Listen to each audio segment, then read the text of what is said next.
In the deepest dark of the underworld, a hero once saw two men being punished forever. One strained against a boulder that would never rest. The other starved in water he could not drink.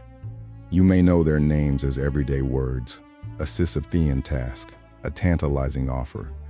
But the men behind them were no fools. They were the two cleverest, most favored mortals of their age. Both were kings, and both were loved by the gods, drawn close to the very edge of the divine, and both used that nearness to attempt the one thing no mortal may, to cheat the gods themselves.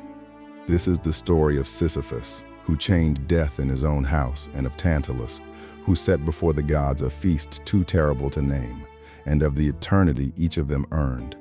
Deep beneath the world of the living lay Tartarus, a pit as far below the house of Hades as the sky is high above the earth, where the gods locked away their greatest enemies. It was not a place of fire.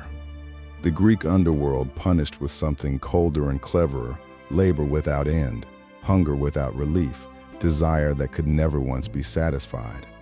Into that dark the hero Odysseus once sailed to speak with the dead, and there, among the drifting shades, he came upon the two most famous prisoners in all of myth. To understand what he saw, we must go back to a bright kingdom above the sea, and to a king so cunning that even the gods once underestimated him. His name was Sisyphus. Sisyphus was the founder and king of Ephyra, the city later called Corinth, set high on its rock between two shining seas. He raised its walls and filled its harbors with trade. Homer calls him the craftiest of all the men who ever lived. He was patient, endlessly inventive, a mind that could find the loose thread in any knot, mortal or divine. But his cleverness had a cold edge. Some say he murdered guests and travelers who came to his door, breaking the sacred law of hospitality that even kings were bound to keep. Then one day Sisyphus saw something he was never meant to see, and could not resist turning it to his own advantage. The great eagle of Zeus swept down over Corinth, and in his talons he carried a struggling girl, Aegina, daughter of the river god Asopus, taken as the god's next conquest. Soon the river god himself came searching, frantic, following his daughter's trail, and Sisyphus, who had seen everything, made him an offer no grieving father could refuse. "I know who took your daughter." "And where?" said the king. "I will tell you for a price. Give my citadel a spring of fresh water that never fails, and the secret is yours." Asopus agreed. A clear spring burst from the rock of Corinth, and Sisyphus told him plainly, "It was Zeus who took your daughter." He had sold the king of the gods' own secret for water. Zeus was not a god who forgave such things. To betray his secret to a mortal's enemy was an insult that could not stand, and his punishment was meant to be absolute. He summoned Thanatos, death himself, the pale-winged bringer of endings, and sent him down to Corinth.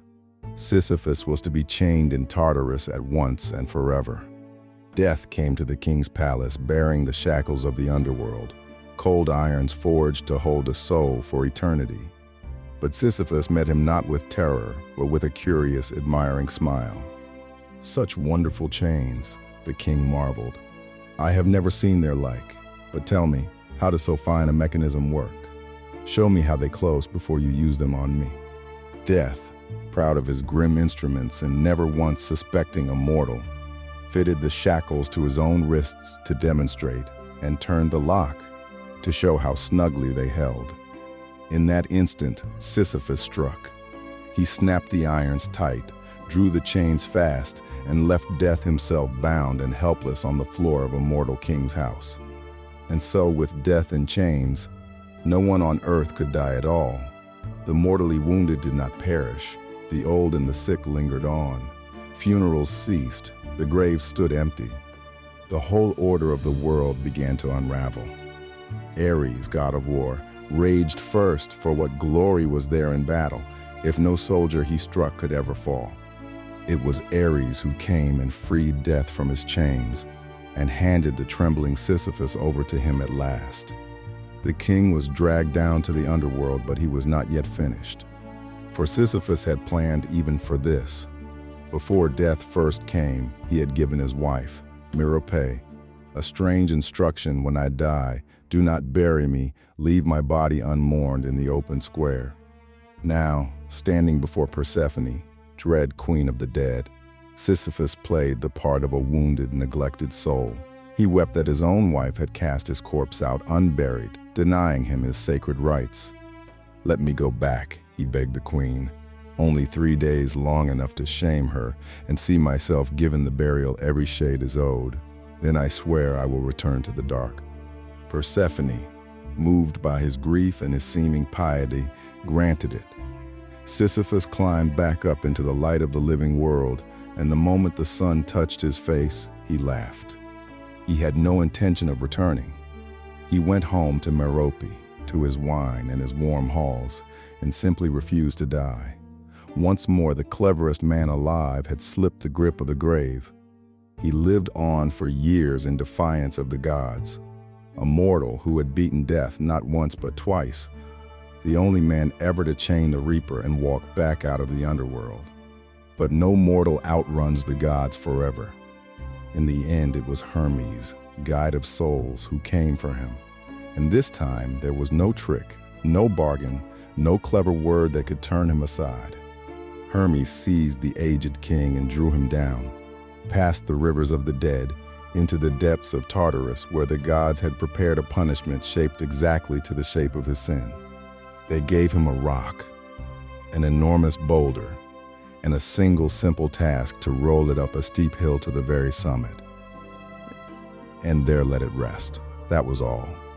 So Sisyphus set his shoulder to the stone and heaved. Straining with hands and feet, sweat pouring, muscles screaming, he forced the vast weight slowly up the slope toward the top. And each time, just as the summit came within reach, just as the stone began to tip over the crest, some pitiless force wrenched it away, and it went thundering back to the plain. Homer saw him at it, the sweat streaming from his limbs, the dust rising about his head, the boulder rolling shameless to the bottom, and Sisyphus turning once more to begin again. There was the genius of the punishment, not pain, but futility, endless, conscious, self-aware labor that achieves nothing, forever, given to the one mind that had prized its own cleverness above all. The man who had schemed his way around death itself was handed for all eternity, a task in which scheming meant nothing. No trick could roll the stone, only the pushing again and again. And yet a modern writer, Albert Camus, looked at that endless climb and saw something else. He pictured Sisyphus at the foot of the hill, turning back to his stone.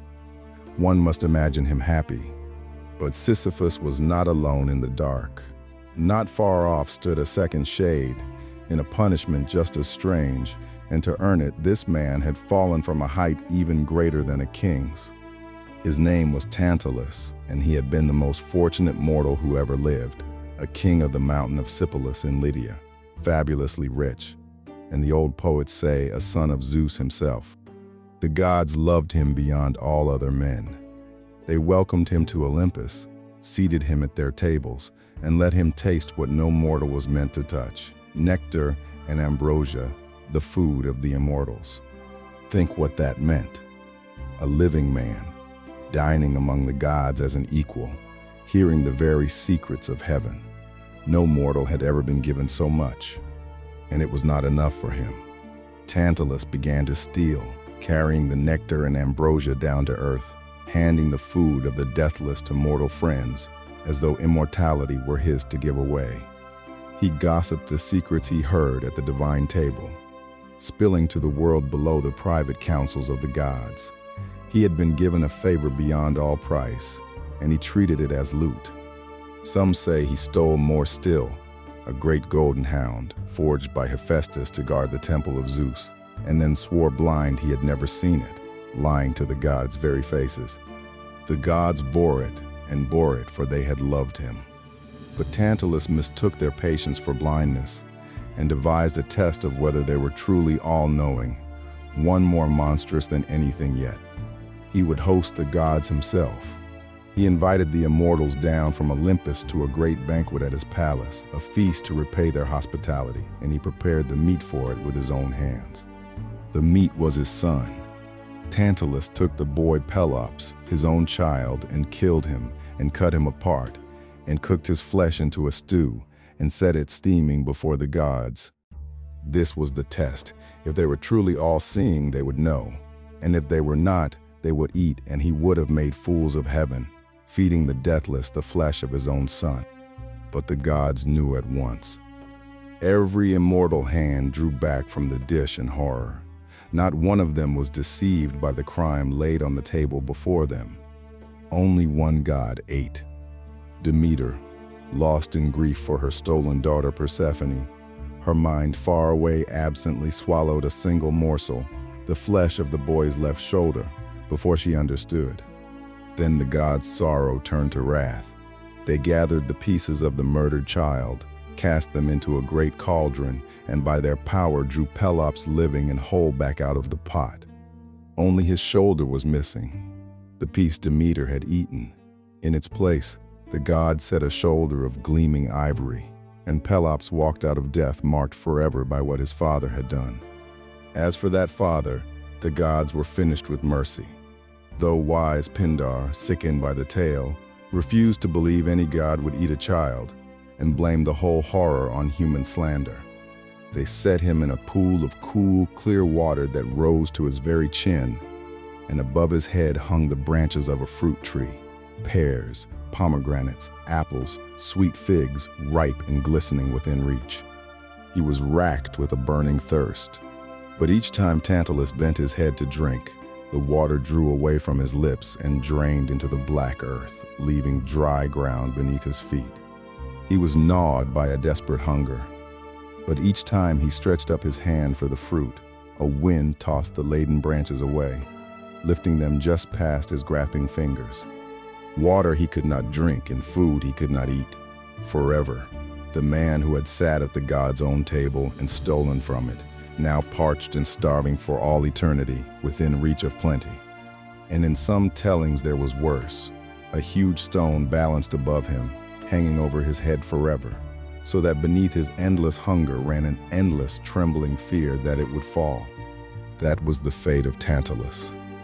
From his name we still take the word tantalize, to be shown the very thing you long for, and to have it drawn away the instant you reach. Two men, then, in the deep dark, one heaving forever at a stone that will not stay, one reaching forever for water that will not rise.